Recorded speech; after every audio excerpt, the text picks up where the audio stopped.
আজকে যাব খুব গুরুত্বপূর্ণ একটা কাজ মেটাতে। সকাল সকাল দেখো স্নান পুজো সব কিছু কমপ্লিট করে নিয়েছি, তারপরে এই যে রেডি হয়ে গেছি।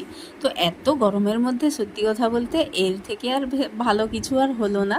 তো যাই হোক, এই যে মন্দিরে এসেছি মায়ের কাছে, তো টুকাইয়ের ন্যাড়া করাবো।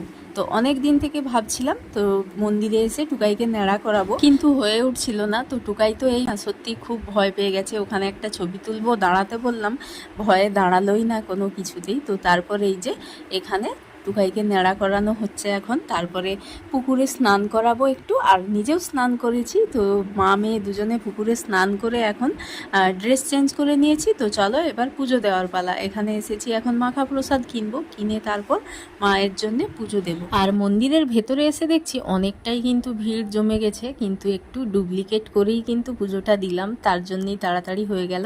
মানে পেছনের দরজা দিয়ে গিয়ে পুজোটা দিলাম। তো চল